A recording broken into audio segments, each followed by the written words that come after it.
Oremos. Padre, te damos gracias, levantamos tu nombre santo, santo, santo y queremos rendirte y entregarte este tiempo, Señor. Gracias por el estudio que cerramos la semana pasada y hablarnos a través de tu mensajero, el apóstol Pedro, Señor. Ahora queremos aprender de otro de tus mensajeros, otro de tus enviados, Juan, ese discípulo especial, el menor de los discípulos de edad, pero que dejó tanto testimonio acerca de ti. Derrama tu espíritu de sabiduría y de revelación en el conocimiento de ti, alumbra los ojos de nuestro entendimiento y que podamos aprender de ti, Señor. Nos queremos sentar a tus pies y aprender de ti, conocerte y enamorarnos cada día más de ti, Señor, mientras aguardamos y apresuramos el día de tu regreso. Te damos gracias. En el nombre de Jesús, si hay alguien que venga en camino, Padre, te pido que lo traigas con bien, en paz, en bendición y que podamos aprovechar muy bien este tiempo para estudiar tu palabra. Te damos gracias en Cristo Jesús. Amén. Bien. Bueno, vamos a leer los primeros versículos. Nos vamos a dar cuenta de que la manera de Juan era una manera bien distinta. La manera de escribir de Juan es distinta a los demás apóstoles. ¿Por qué? Primera de Juan 1. Primera de Juan capítulo 1. Entonces nos vamos a dar cuenta de que él no se presenta como Pedro o como Pablo. Pablo siempre comenzaba presentándose. Vamos a ver a Juan un poco más informal, pero eso no quiere decir que sea ligereza sus palabras, sino que iba directo al grano. Y van a notar que los primeros versículos se parecen mucho a cómo comienza el evangelio que él escribió, ¿verdad? Dice, lo que era desde el principio, lo que hemos oído, lo que hemos visto con nuestros ojos, lo que hemos contemplado y palparon nuestras manos tocante al verbo de vida. Esta es una idea no compleja, sino, es una idea larga, por eso la voy a leer completa. Dice, porque la vida fue manifestada y la hemos visto y testificamos y os anunciamos la vida eterna, la cual estaba con el Padre y se nos manifestó. Lo que hemos visto y oído, eso os anunciamos, para que también vosotros tengáis comunión con nosotros, y nuestra comunión verdaderamente es con el Padre y con su Hijo Jesucristo. Estas cosas os escribimos para que vuestro gozo sea cumplido. Esos primeros 4 versículos es difícil separarlos, pero los vamos a ir separando. Es una sola idea lo que está planteando el apóstol Juan. Fíjense, en el primer siglo había muchas cosas a las que los cristianos se enfrentaban. No solamente estaba el problema de la persecución de los romanos y el señalamiento de los líderes religiosos, los que llevaron a Jesucristo a la cruz. No era solamente el Sanedrín, los fariseos, los saduceos, sino que ellos se enfrentaban a muchas teorías y muchas doctrinas extrañas. ¿Por qué? Porque el cristianismo, de ser un estilo de vida, una religión principalmente hebrea, de judíos, estaba ahora llegando hasta lo último de la tierra, y el cristianismo se estaba enfrentando a filosofías humanas. ¿Qué es filosofía?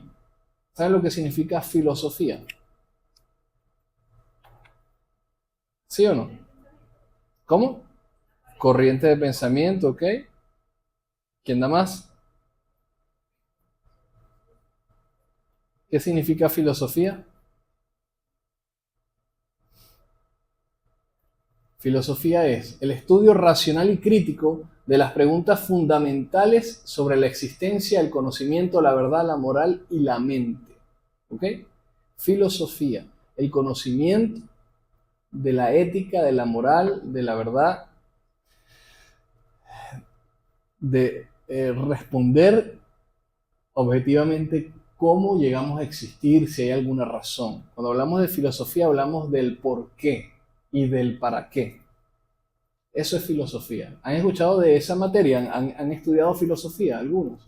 Hay una carrera, se llama filosofía, estudia desde Platón, Aristóteles y todos esos pensadores griegos que eran un poco tocados de la cabeza, que ellos andaban por ahí caminando semidesnudos por las calles y por eso se hacen estas preguntas, ser y no ser, pienso y luego existo, dice Descartes, y así. Después Tales de Mileto dice una frase muy conocida que dice que el hombre es la medida de todas las cosas, queriendo decir que el hombre como es el único ser racional de toda la creación, es el que puede determinar qué es bueno y qué es malo y qué tiene una medida correcta o incorrecta. Y eso es un tema bastante controversial y peligroso, porque los hebreos y los judíos nunca se hicieron estas preguntas. ¿Cuáles eran las preguntas que se hacían los griegos? Bueno, ¿por qué estamos aquí? ¿Cómo llegamos a existir? ¿Será que existe un creador? ¿Será que somos objeto del azar, de algo aleatorio, una explosión que nos trajo hasta aquí y simplemente evolución? Y todas estas preguntas se las hace un filósofo. Pero los judíos eran filósofos del segundo orden. ¿Qué es el filósofo del segundo orden? Bueno, que ellos se hacían preguntas acerca del... investigaban no el por qué ni el qué detrás de la creación, sino ellos estudiaban la manera en la que funcionaba la creación, dando por entendido que detrás de la creación había un ser creador. Y es el Dios de Abraham, de Isaac y de Jacob. ¿Sí me explico con lo que les estoy diciendo? Esto es fundamental que lo entendamos. Yo sé que a veces cuando nos ponemos a hablar con palabras un poco rebuscadas, nuestra mente se va para los platos que tengo que fregar en la casa, para el mercado, lo que me falta en la casa. Concéntrese en esto, por lo menos al principio aquí, con lo que les estoy diciendo. Los hebreos eran filósofos del segundo orden. Significa que ellos no se hacían preguntas acerca de si Dios es verdad o no es verdad. Ellos no tenían dudas acerca de que Dios era real. Pero el cristianismo estaba llegando a los gentiles, y los gentiles ya tenían filosofías humanas, ya venía el pensamiento griego. De hecho, nuestra cultura actual se llama greco-romana. ¿Por qué se llama cultura greco-romana? Si el imperio griego ya pasó y el romano también. Porque la influencia de pensamiento, de cultura moldeada en la actualidad viene con raíces desde los griegos y los romanos, específicamente de los griegos. Imagínense esto, cada vez que venía un imperio y sustituía al anterior, acababa con todo. Pero los romanos, cuando conquistaron a los griegos, en los días de Jesucristo, cuando a él lo crucificaron, tenía escrito en 3 idiomas, rey de los judíos, una en hebreo, una en romano y la otra en griego. ¿Por qué hablaban griego si ellos ya habían conquistado a los griegos? Ellos pudieron haber borrado todo el legado de los griegos, porque la influencia a nivel filosófico de los griegos era tan importante para los romanos, que si tú estudias la cultura romana, ellos lo que hicieron fue copiar a los griegos. Ellos, los mismos dioses que estaban en el panteón griego, ellos en el Olimpo, ellos los copiaron y les pusieron nombres distintos.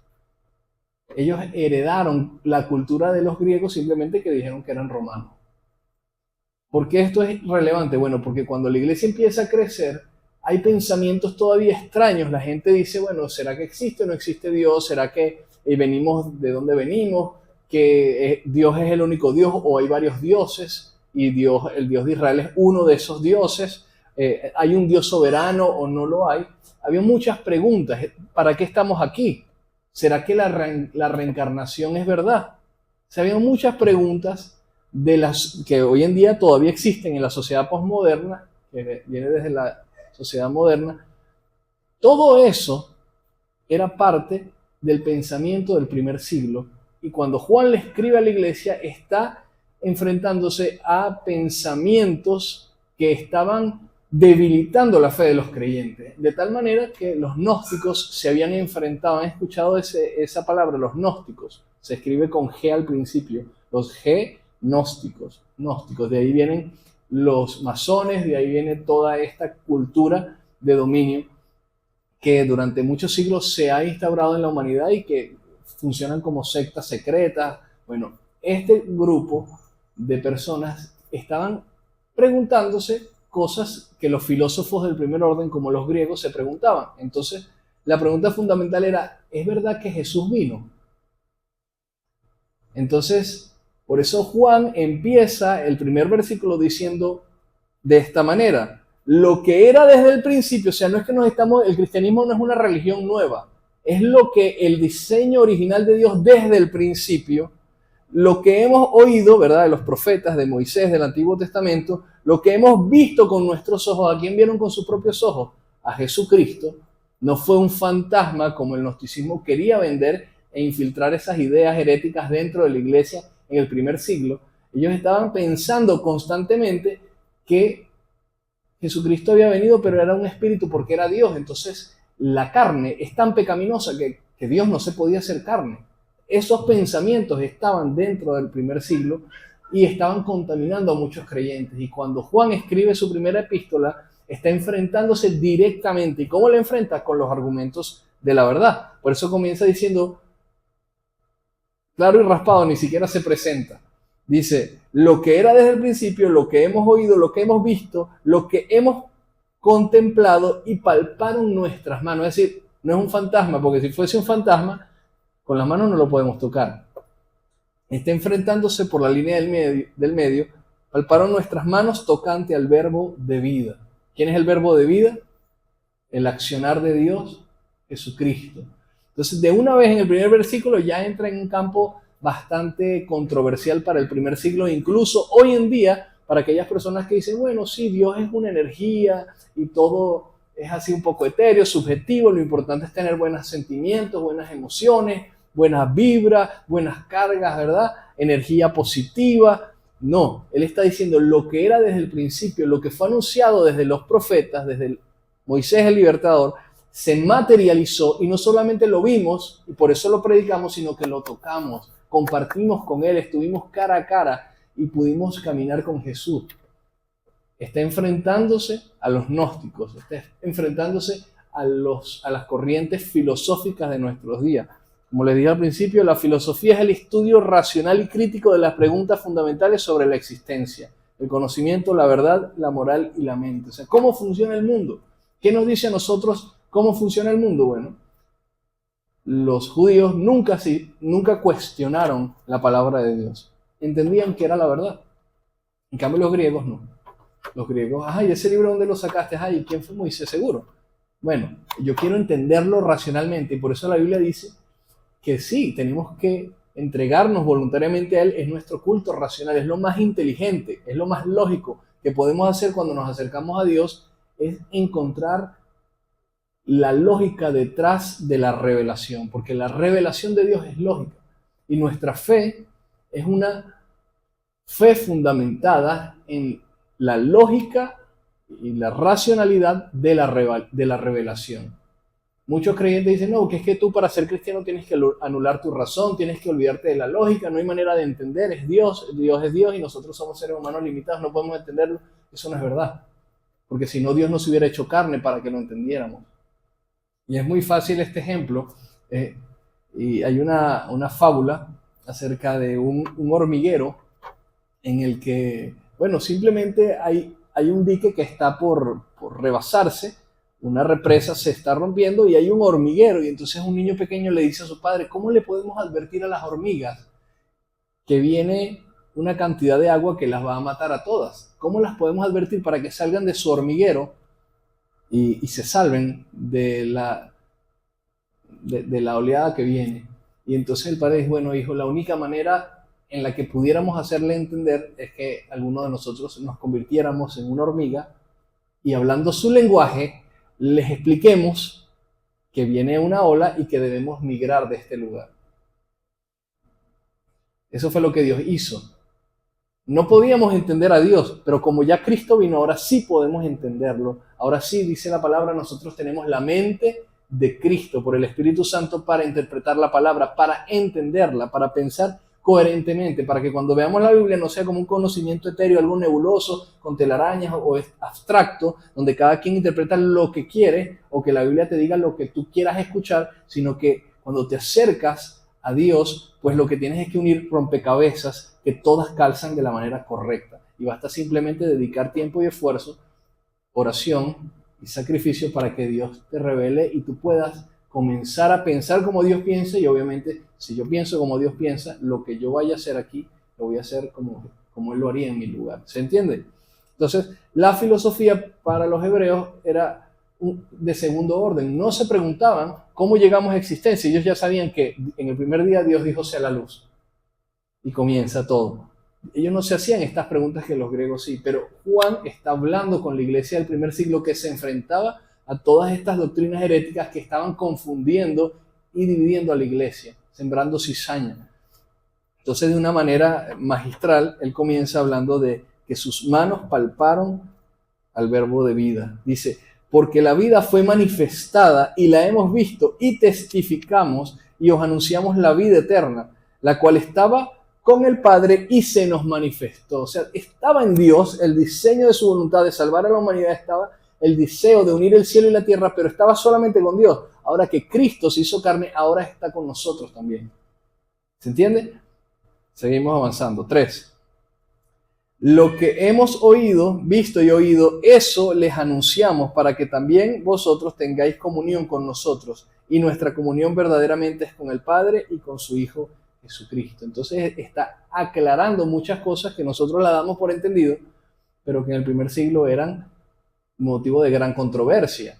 Y aquellos que no estaban bien fundamentados quizás podían ser arrastrados por esos pensamientos. Bueno, sí, quizás él en realidad tiene lógica pensar que el cuerpo es algo tan corrompido, tan pecaminoso, los deseos carnales, que cómo Dios se pudo haber metido en un cuerpo humano. No, eso no debió haber sucedido así. Y empezaban a reescribirse la historia de una manera errada.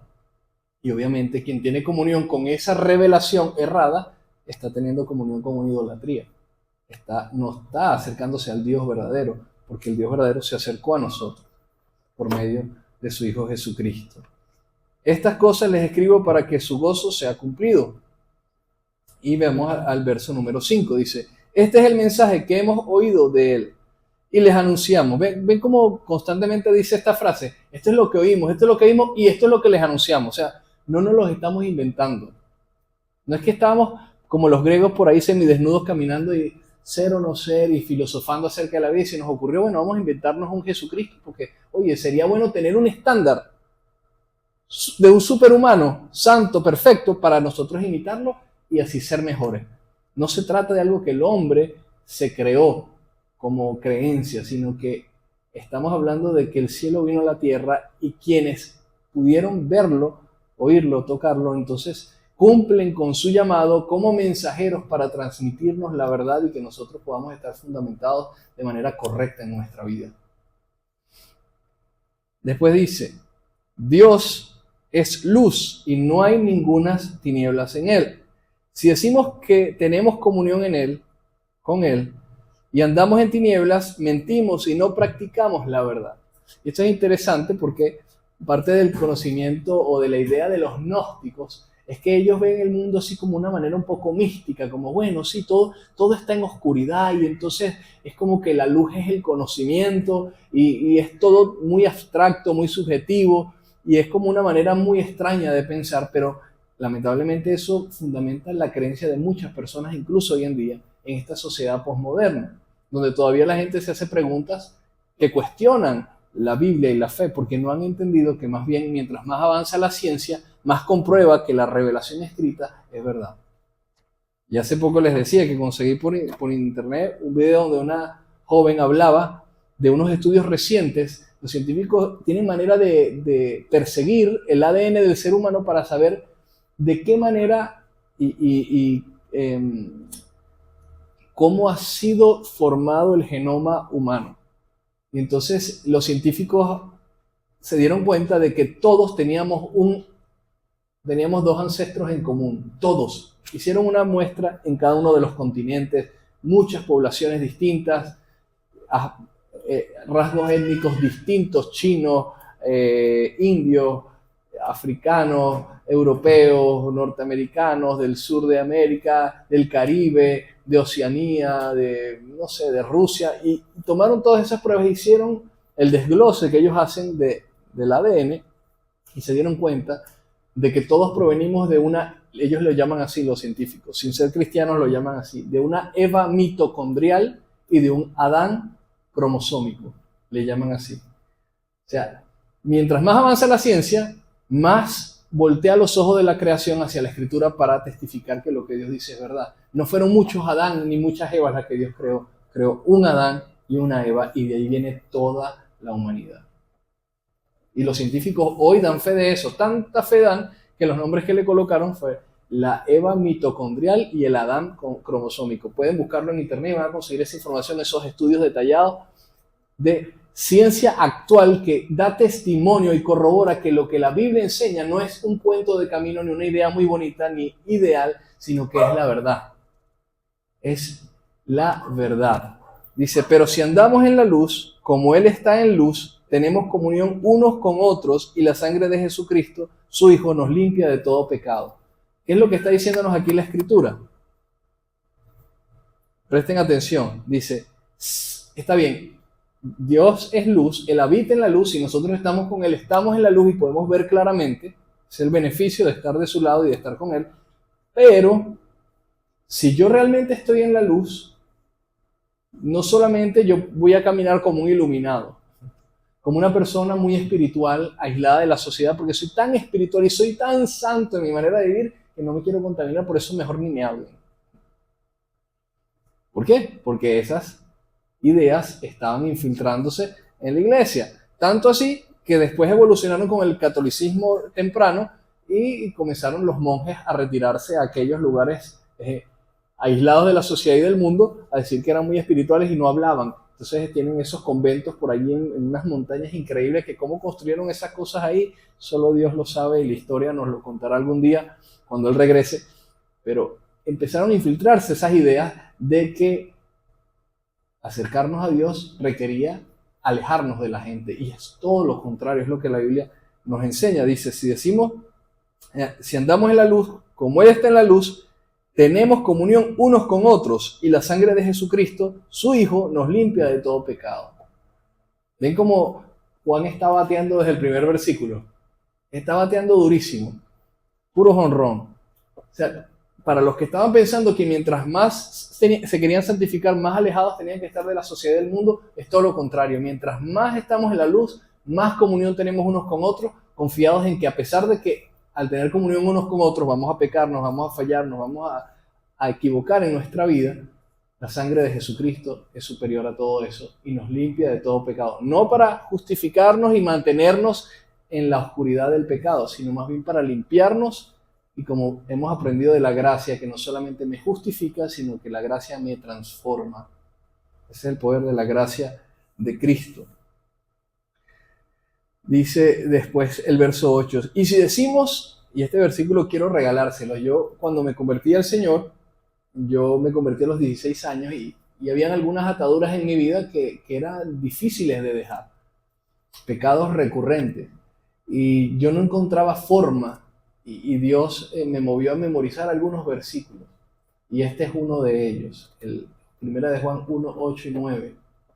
Es importante cuando lidiamos con la acusación y la condenación poder recordarnos lo que la palabra de Dios nos dice, porque tenemos un enemigo que está a la orden del día para señalarnos y hacernos sentir mal, para derrotarnos y dejarnos en el piso. Pero Dios desea que, aunque reconozcamos nuestra miseria como pecadores, pues levantemos nuestros ojos, miremos a Cristo, ¿verdad? Y entendamos que nuestra identidad proviene de Él para levantarnos y no para dejarnos allí en el piso. Miren lo que dice, si decimos que no tenemos pecado, nos engañamos a nosotros mismos. Y la verdad no está en nosotros. Vea lo que dice el 9. Si confesamos nuestros pecados, Dios es fiel y justo para perdonarnos y limpiarnos de toda maldad. Ese versículo, miren, yo chapeaba con ese versículo. Y haría bien si se lo aprende de memoria. Hay versículos que son fundamentales en nuestro crecimiento. Para mí, este fue. Se lo quiero regalar hoy. Si confesamos nuestros pecados, obviamente Dios no puede perdonar un pecado que no ha sido confesado. Ni te va a perdonar si tú te crees que eres el santo de los santos. Si confesamos nuestros pecados, Él es fiel y justo para perdonarnos y limpiarnos de todo pecado. Gloria a Dios por ese pasaje. Dice, si decimos que no hemos pecado, le hacemos a Él mentiroso y su palabra no está en nosotros. O sea, no tenemos escapatoria, todos somos pecadores, solamente tenemos que permitir que la lupa del Espíritu Santo nos examine y nos convenza, porque para eso fue que vino el Espíritu Santo, para convencernos de pecado, de justicia y de juicio. Si no somos convencidos por Él, entonces, bueno, simplemente vamos a escuchar la palabra y vamos a hacer lo mejor que podamos humanamente hablando. Pero esto no se trata de actuar humanamente, se trata de permitir que el poder de Dios obre en nuestra humanidad para que seamos transformados. Por eso dice, fiel y justo para perdonar nuestros pecados y limpiarnos de toda maldad. ¿Dios es mentiroso? No. Un poquito a veces, para nada. No es mentiroso. No es hombre para que mienta, ni hijo de hombre para que se arrepienta, dice la palabra. Dios expone claramente nuestra condición inequívoca, somos pecadores. Romanos 3:23, por cuanto todos pecaron, todos están destituidos de la gloria de Dios. Todos. Miserable de nosotros, como decía el apóstol Pablo, ¿quién nos librará de este cuerpo de muerte? Necesitamos un Salvador. Necesitamos a alguien que nos haga justos y necesitamos caminar a la luz de su palabra y de su testimonio para que nuestra vida valga la pena. Para que nuestro propósito pueda cumplirse, tenemos que permanecer en Él. Y la única manera de permanecer en Él es no dejar cosas pendientes. Así, yo me arrepiento después. Tú no sabes si el después lo tienes garantizado. Necesitamos confesar nuestro pecado, arrepentirnos, ¿verdad? Dice la palabra que el que confiesa su pecado y se aparta de él, recibe misericordia. Pero el que no lo confiesa ni se aparta, recibe la ira de Dios. Tú eliges. Tú eliges. Y de esa manera terminamos el capítulo 1. ¿Hay alguna pregunta hasta aquí? Me gusta mucho este capítulo 1 porque, como les digo, sin entender la situación, el contexto del primer siglo y toda esta lucha filosófica a la que se enfrentaban los apóstoles en la iglesia primitiva, son palabras que ya todos conocemos. Pero cuán necesaria es, incluso en nuestros días donde hay tanto gnosticismo y tantos pensamientos de nueva era, de posmodernismo, tenemos que entender por qué el mundo se hace estas preguntas. Me da risa, yo hace unos años, no sé si Rebeca y Edgar se acuerdan de esto, estábamos en casa de un amigo, de unos amigos, y había alguien que había estudiado filosofía en la UCB, ¿se acuerdan? Y entonces el hombre, tú lo veías, hay un problema con los filósofos en el mundo, que es que se creen que ellos son los únicos que saben. O sea, han leído tanto, se han cuestionado todo en el mundo. Es decir, él decía, recuerdo en su disertación, porque él estaba tratando de asombrarnos, y él decía, a ver, ¿qué es lo que hace? Una mesa tiene que ser cuadrada. Y si es una mesa rectangular, ¿sería una mesa? Y si yo hago una mesa de una sola pata, ya la mesa, entonces, ¿qué es lo que hace una mesa de una mesa a una mesa? Su función. Entonces empezó a hacerse preguntas como para enredar a los que no nos hemos hecho a veces, o sea, lo que hemos vivido en nuestra vida sin hacernos esas preguntas, y entonces pareciera que, oye, mira, es como que te da una probadita del fruto del bien y del mal, de quererte cuestionar todo, de quererte cuestionar la realidad incluso, y es un engaño porque obviamente Dios nos facilitó el conocimiento para que nosotros entendamos por medio de su revelación. Como les digo, la ciencia, lo que aún no ha descubierto, que es como la Biblia lo dice, dentro de poco seguramente lo descubrirán porque la ciencia sigue aumentando, como dice la palabra. Todo lo que la Biblia enseña es verdad y por eso en la filosofía, recuerdo que él disertó algunas cosas y cuando yo le quise intervenir y decir, no recuerdo en este momento qué fue lo que hablamos en esa conversación con ese filósofo, pero fue muy interesante porque él quería, como con su discurso, rebajar la fe, porque lamentablemente la mayoría de los cristianos, como no se han encontrado con personas así, cuando entran en un debate de conocimiento, se quedan sin argumentos porque se dan cuenta de que su cristiandad, de que su doctrina se ha fundamentado dentro de las gringolas de un lenguaje evangélico tradicional. Dentro de esto es así porque me lo enseñaron así y ya. Y resulta que no es suficiente para muchas personas, me lo enseñaron así. Quizás tú vayas a vivir toda tu vida, bueno, pero es que a mí me enseñaron que eso estaba mal y está mal. Y es suficiente y no lo voy a hacer porque me enseñaron que está mal. Qué bueno. Pero hay gente a la que tú le vas a tener que argumentar por qué está mal. Y cuando está mal tú no le puedes decir, bueno, es porque la Biblia lo dice nada más, sino que tienes que hablarle, sí, la Biblia lo dice, es importantísimo, es lo fundamental, pero la biología, la historia, cada una de las ciencias, la estadística, todo tiene que respaldar que lo que la Biblia enseña es verdad. Porque es la palabra de Dios. Y hay suficientes argumentos. Tú no le puedes decir a una persona, no, lo que pasa es que los homosexuales están mal porque la Biblia dice que van para el infierno. Si tú le dices eso en la calle, ¿qué van a hacer? Te van a colocar dentro de una cajita religiosa y te van a decir, ya, apártate de aquí, que tú eres una persona... Tú tienes las gringolas de la religión. Tú tienes que decirle que lo que la Biblia dice, que está mal, cuál es el resultado, pero tú no te puedes encasillar ahí nada más.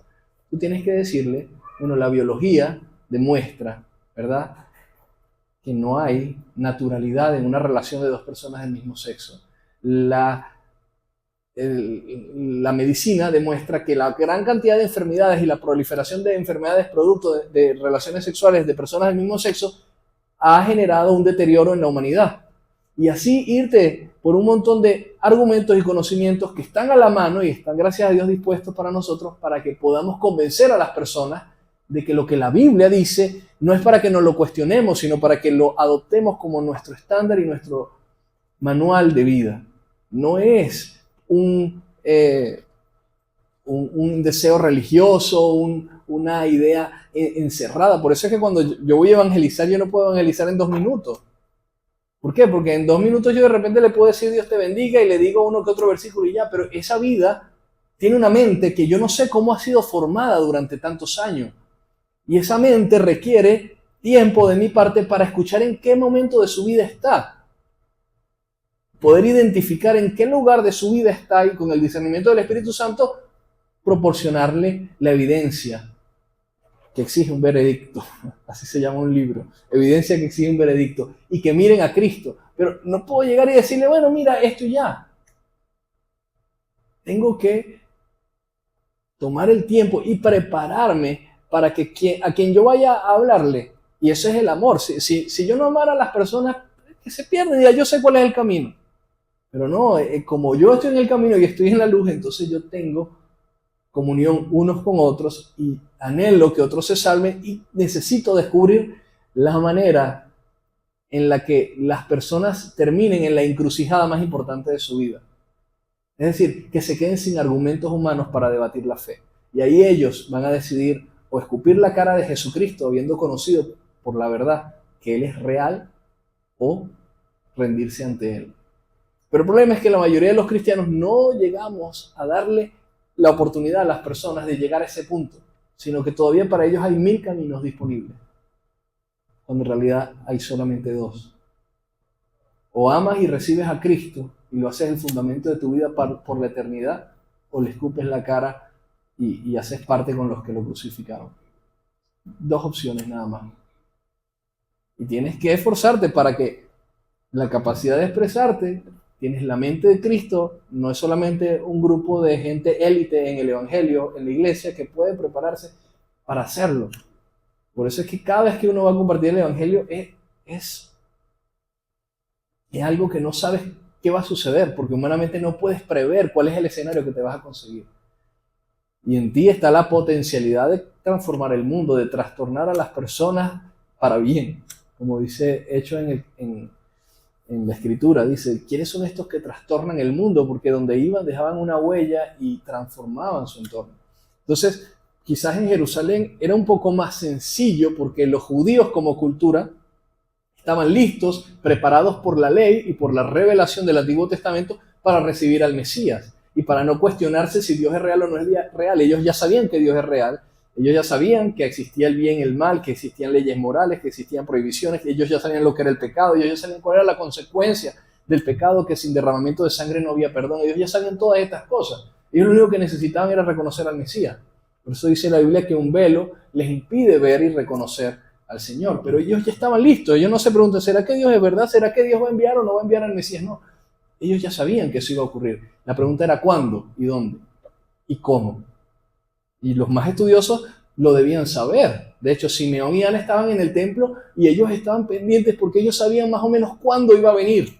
Incluso unos sabios de Oriente, que no eran ni reyes ni magos, la Biblia dice que eran sabios de Oriente, yo no sé dónde se sacó la sociedad posmoderna eso de los reyes magos, el 6 de enero eran los sabios de Oriente, ellos viendo la astronomía, los astros, se dieron cuenta, no dice ni siquiera qué religión tenían ni qué creencia, ellos sabían que el Salvador del mundo iba a nacer porque había un evento astronómico que estaba declarando algo que no iba a suceder en ningún otro momento de la creación. Ellos siguieron una estrella en el año 0, o bueno, si somos un poquito más quisquillosos, en el año 5 antes de Cristo, porque Cristo nació el 5 antes de Cristo. Ese no es el tema de conversación, lo pueden buscar en internet o en libros. El calendario actual, pues es un desastre, pero por lo menos nos permite medio ubicarnos en la actualidad. Entonces, tenemos el mandato de Dios de permanecer en la luz, de conocer la sociedad en la que vivimos y no ser ingenuos y estar ahí encerrados en nuestra cajita religiosa, ¿verdad? Dejando que tomen decisiones en los juzgados, decisiones en las asambleas legislativas, que los impíos decidan el paradero del mundo porque nosotros estamos encerrados en nuestras cuatro paredes. No. Ha sido porque nosotros hemos cedido terreno que la oscuridad ha llenado nuestra tierra. Pero se tiene que levantar tal iglesia que va a hacer retroceder las puertas del Hades, la va a hacer temblar y la va a derribar. Y eso sí puede ocurrir a través de hijos e hijas obedientes de Dios que se preparen, independientemente de la profesión y el oficio que hagan. Es importante prepararnos. ¿Listos para el capítulo 2? Todavía tenemos 15 minutos. ¿Sí? ¿Preguntas? ¿Comentarios? Ok, bien. No se sientan mal si hay algo que no entendieron, pueden preguntarlo. Hablo así un poco emocionado porque este tema me apasiona muchísimo. Y mientras lo estoy hablando me estoy acordando de todas las cosas que estudié cuando estudié esta carta en el pasado y es apasionante entender el contexto, la circunstancia en la que la revelación es dada. Porque algunos creen, no, que es que los apóstoles o los profetas entraban en un trance y escribían y después leían, yo escribí esto. Y no. Dios usaba hombres y mujeres de carne y hueso como tú y como yo, pero que estaban santificados y entregados a Él y evaluando la circunstancia y el momento, respondían con la estatura de la verdad y de la dirección del Espíritu Santo a las problemáticas de aquel momento. Y eso es lo que una iglesia madura debe hacer hoy. Conocer la verdad para entonces dar una respuesta coherente a la necesidad de nuestra sociedad. Y no, bueno, ir ahí maquillándola. Bueno, nosotros hacemos obra social. Nosotros ayudamos, sí, el cambio climático, el reciclaje, y un poquito por aquí, un poquito por allá. No, vamos a cambiar estructuralmente el mundo. Y eso es lo que dice la fe. De hecho, cuando nosotros en nuestro mejor intento hayamos logrado parcialmente eso, Jesucristo viene porque no lo vamos a poder lograr completamente. Esa es la razón por la que Cristo viene. No porque Él es la guinda del pastel, sino porque Él viene a restaurar todas las naciones. Y obviamente cuando gobierne, no va a colocar a cualquier... tú eras cristiano, tú hiciste la oración de fe, sí, vale, gobierna tú allá. Tú vas a gobernar el sector el municipio Baruta. Te vas a encargar tú de ese. Tú vas a ser el alcalde en la Nueva Jerusalén del municipio Baruta. O tú vas a ser quien lidere a la nación Venezuela en el milenio. Eso dice la palabra, dice que Él volverá y colocará en posiciones de autoridad y establecerá un reino de sacerdotes. Un reino de sacerdotes, un reino de mediadores entre Dios y los hombres, y esa es la iglesia, a la estatura de Cristo. Capítulo 2. Dice, hijitos míos. Obviamente Juan ya estaba bastante anciano cuando escribe esto.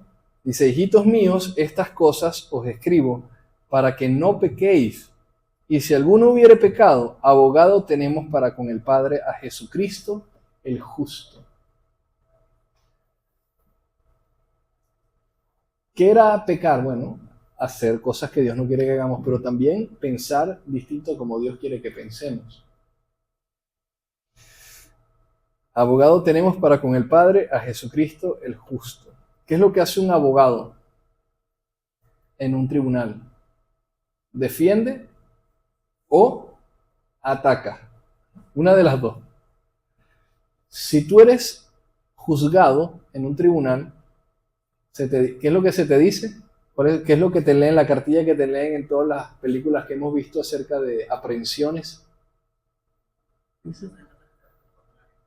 Eres inocente hasta que se demuestre lo contrario. Cualquier palabra, tienes derecho. Ok, lo voy a decir. Tienes derecho a guardar silencio. Cualquier cosa que digas podrá ser usada en tu contra. ¿Y qué más? Tienes derecho a un abogado y unas cuantas. Si no tienes abogado, el Estado te asignará uno de oficio para defenderte. Entonces, bueno, y se presentan las pruebas y cuando hay un juicio, entonces se determina si eres culpable o en qué medida lo eres para que tengas una consecuencia. Tantos años de prisión, tantos años de servicio comunitario, tanta es la fianza. Eso es lo que se hace. Entonces, la palabra nos dice, si pecamos, o sea, si vamos a juicio y siendo culpables, abogado tenemos para qué, para con el Padre. El Padre es el juez. ¿El acusador quién es? ¿Quién es el acusador? El diablo, Satanás. Él es el acusador. Dice Apocalipsis 12, él es el acusador de los hermanos. Tenemos quien nos acuse. No es nada divertido tener a alguien que te acuse, ¿verdad? Pero tenemos un abogado, tenemos quien nos defienda, que es Jesucristo el justo. Y es verdad, vamos a escuchar nuestra pecaminosidad en el juicio. Pero se va a levantar Jesucristo y decir, está bien, Él es culpable de todo eso, pero yo pagué por eso. Y de eso se trata el Evangelio. Jesucristo el justo. Verso 2, y Él es la propiciación por nuestros pecados. ¿Qué significa propiciación? Es un término muy utilizado en el Antiguo Testamento, pocas veces en el Nuevo. ¿Qué es la propiciación?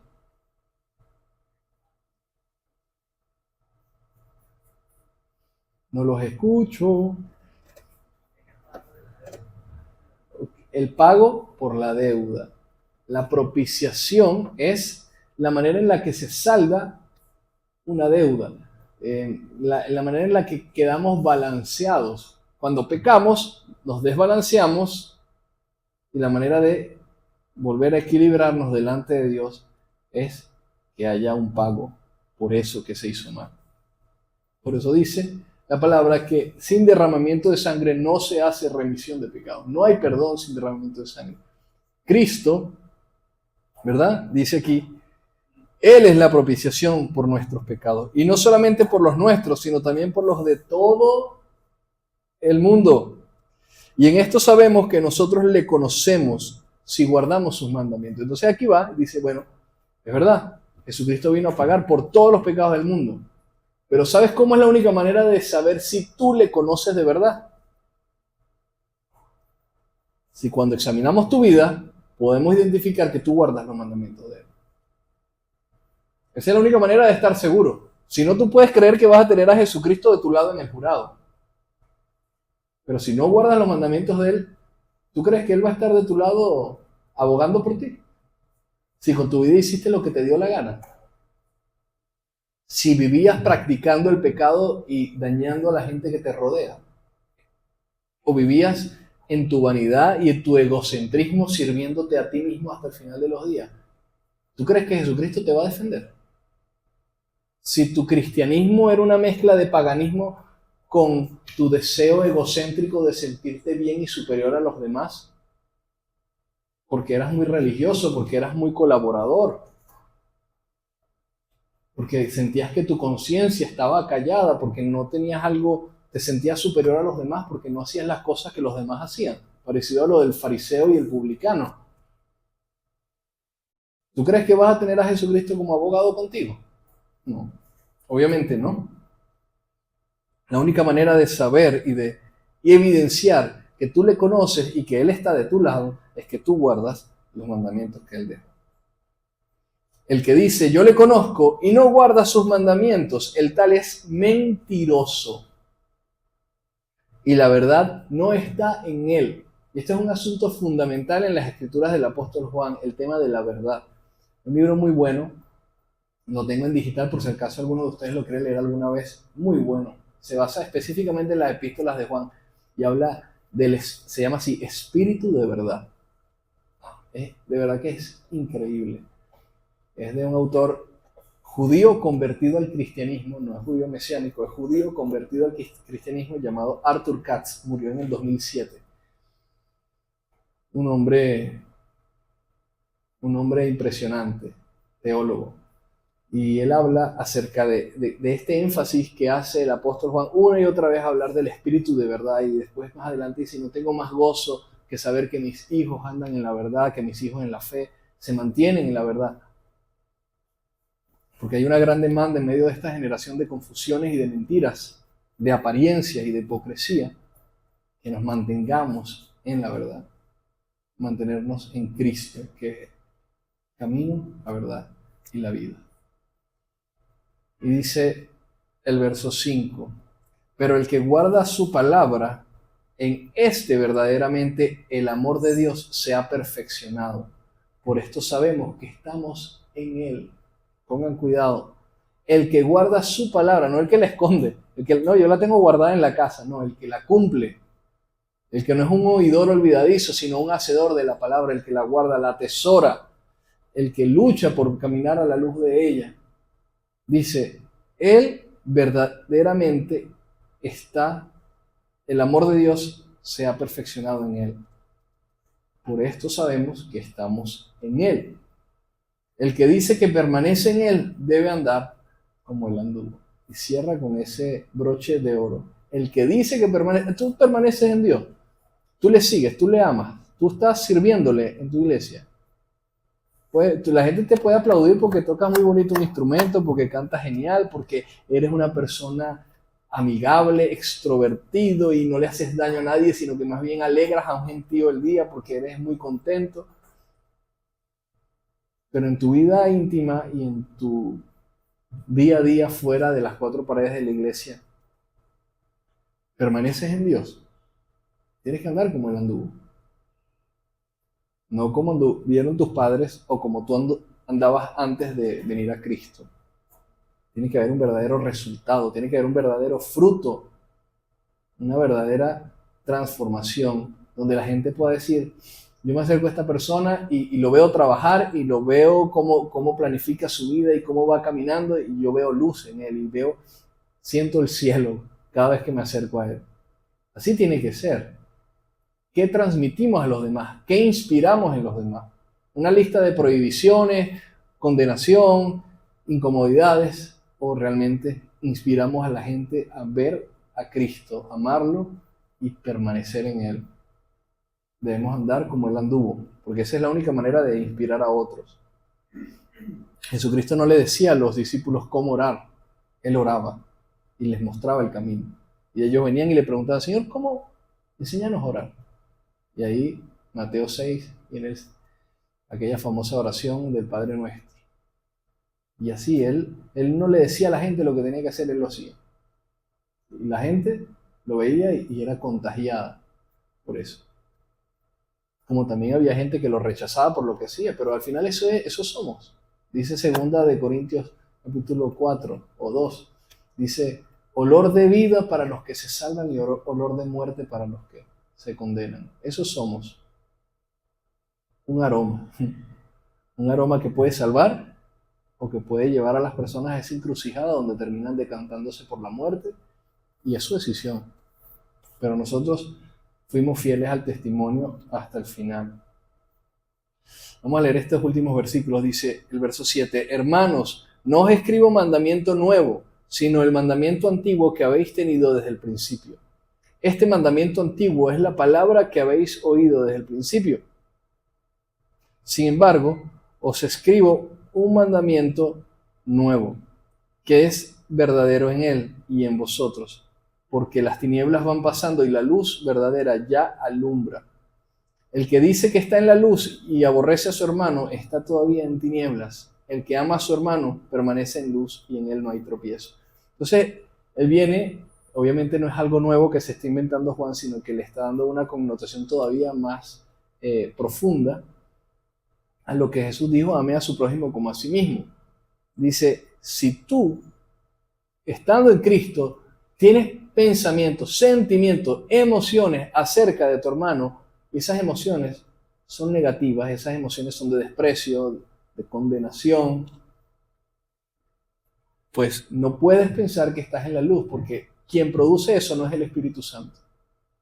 Quien motiva esa clase de emociones, sentimientos y las acciones que provienen a raíz de esas motivaciones, no es el Espíritu Santo.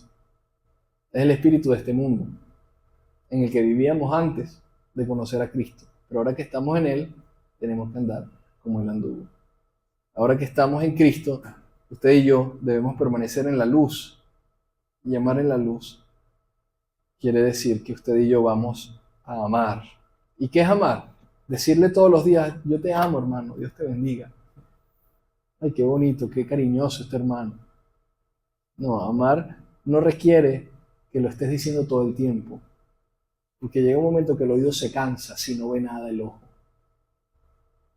Si no sientes que el amor se traduce en palabras donde tú ves que el otro es capaz de sacrificarse por ti. Cuando tú lo ves, eso cambia todo. Conocemos el amor de Dios porque Cristo se hizo carne y no nos dijo desde el cielo: háganlo lo mejor que puedan, yo los amo desde aquí, vengan, acérquense. No, Él se rebajó hasta lo más bajo para amarnos, pues debe haber ese mismo sentir, es lo que dice en Filipenses capítulo 2. Y si debe andar en ustedes el mismo sentir que hubo en Cristo, el cual siendo Dios no estimó el ser igual a Dios como algo a que aferrarse, sino que se despojó de sí mismo y tomando forma de siervo, se hizo obediente hasta la muerte y muerte de cruz, por lo cual el Padre le ha dado el nombre sobre todo nombre, para que ante Él toda lengua confiese y toda rodilla se doble, declarando que Jesucristo es el Señor. La glorificación viene después de la humillación, pero la humillación voluntaria. El Evangelio es una declaración verdadera que nos lleva a humillarnos delante de Dios, porque Él quiere levantarnos. Pero si no dejamos que nuestra alma viva un proceso de humillación en el que menguemos para que Él crezca, entonces ya usted sabrá que está sembrando para la era venidera. Porque muchas veces la Escritura nos dice que debemos poner nuestros ojos en la eternidad y no en las cosas pasajeras, en las riquezas humanas que son, dice la Biblia, que son nada. El dinero. Hace poco, de hecho, hay un grupo de personas que sigo que se dedican a vender relojes costosos. Yo no sabía todo lo que ese mundo tiene, pero bueno, para cada tamaño de cartera existe una necesidad todavía mayor. Y entonces estaban hablando allí y le dice: bueno, mira, si te tocara elegir, le dice uno a otro, si te tocara elegir entre ser pobre, pero no tener estrés y estar tranquilo con lo cotidiano, con el pan diario, o ser multimillonario, pero no tener tranquilidad, ¿qué elegiría? Y el hombre se quedó pensando un segundo y dijo: no, yo preferí, con todo y que pocos relojes y cadenas y pendientes, yo elegiría ser pobre y estar bien. Y interesante que respondas eso teniendo las cosas y acostumbrado a lo que estás acostumbrado. Bueno, muchos cristianos, sin ni siquiera saber lo que es tener todas esas cosas materiales, viven persiguiendo lograrlas algún día. Y viven sacrificando su salud física, mental, espiritual, y terminan alejados de Dios porque buscan las añadiduras. Nosotros tenemos que poner nuestros ojos en el lugar correcto y enfocarnos en lo que nos dice la palabra. Y si debemos permanecer en Él, y para permanecer en Él, el único requisito es andar como Él anduvo. Nada más. ¿Eso es fácil o es difícil? Difícil. Claro que es difícil. El Evangelio es sencillo, pero no es simple. Es fácil de explicarlo, pero no de vivirlo. Requiere una vida completa. Y por eso es que dice la palabra que el que comenzó la buena obra en nosotros, la perfeccionará hasta el día de Jesucristo. Esa perfección es la santificación que está obrando en nuestra vida. Y bueno, tenemos que llegar tan lejos como podamos en esa carrera, en ese llamado, en esa perfección. Y de esa manera, créanme, mientras más cerca estemos de esa perfección, más cerca estemos de andar como Él anduvo, más felices y satisfechos estaremos. Porque Jesús no se hubiera dejado entregar si Él hubiera estado completamente claro de quién era. Se burlaron de Él. Escribieron irónicamente el rey de los judíos, le colocaron una corona de espinas, lo vistieron de púrpura como si fueran unas vestiduras de la realeza para burlarse y escarnecerle, escupirle, y le decían: Jesús, hijo de Dios, adivina quién te golpeó, le tapaban los ojos. ¿Usted cree que si Jesús no hubiera estado totalmente feliz, satisfecho, sin, sin ninguna insatisfacción en su vida, Él hubiera podido llegar a eso? Él estuvo dispuesto a todo eso porque Él estaba completamente claro de quién era.